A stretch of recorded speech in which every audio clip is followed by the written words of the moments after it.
నమస్తే. Welcome to Suman TV. నేను మీ సాయి. సాధారణంగా మనం చెప్పులు ఎక్కడైనా తెగిపోతే బయటికి వెళ్లి చెప్పులు కుట్టేటువంటి షాప్‌లో చెప్పులు కుట్టించుకోవడం జరుగుతుంది.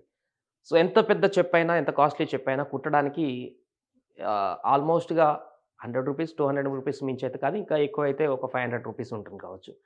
బట్ తాజాగా ఒక వ్యక్తి కుట్టినటువంటి చెప్పుకి రూ. 10,00,000 డిమాండొచ్చింది. 10,00,000 ఇస్తాం ఆ కుట్టినటువంటి చెప్పు ఇవ్వమని చెప్పినా కూడా ఆ చెప్పులు కుట్టేటువంటి వ్యక్తి నిరాకరిస్తున్నాడు. అసలు ఏంటి ఈ చెప్పులు కుట్టిన వ్యక్తికి సంబంధించిన వార్త? అసలు ఎందుకు అంత డిమాండ్ పలికిందనేటువంటి వివరాలు చూద్దాం.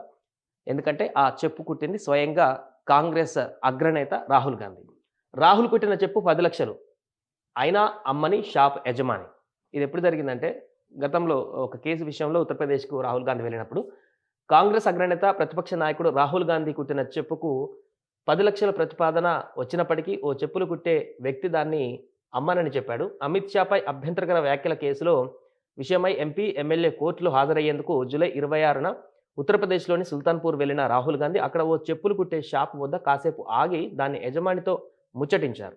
అతని సమస్యలను అడిగి తెలుసుకున్నారు. అతని వద్ద ఓ చెప్పు తీసుకొని కుట్టారు.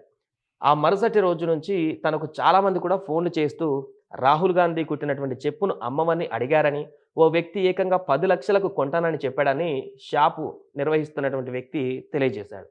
అయినా కూడా తాను ఆ ప్రతిపాదనను ఒప్పుకోలేదని చెప్పాడు. రాహుల్ మాట్లాడి వెళ్ళిన తర్వాత చాలామంది ప్రభుత్వాధికారులు షాప్ వద్దకు వచ్చి తన సమస్యలను అడిగి తెలుసుకొని వెళ్లారని తెలిపారు.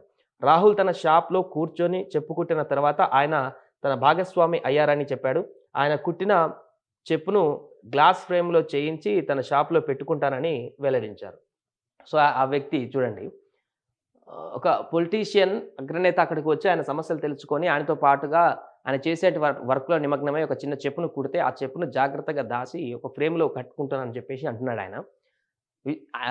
మరొకరైతే 10,00,000, 15,00,000కి వేరే వాళ్ళు కొంటున్నారనంటే హ్యాపీగా దాన్ని అమ్మేసి అలా ఆ డబ్బుతో కుటుంబం సెట్ అయిపోతుంది కదా అని ఆలోచిస్తారు. బట్ ఈయనే రాహుల్ గాంధీ స్వయంగా నా దగ్గరకొచ్చారనేటువంటి ఆ ప్రేమని తన మనసులో దాచుకొని ఆ అగ్రనేతకి ఆయన నిజమైనటువంటి భాగస్వామిగా అంటూ ఇక్కడ వ్యాఖ్యానించారు.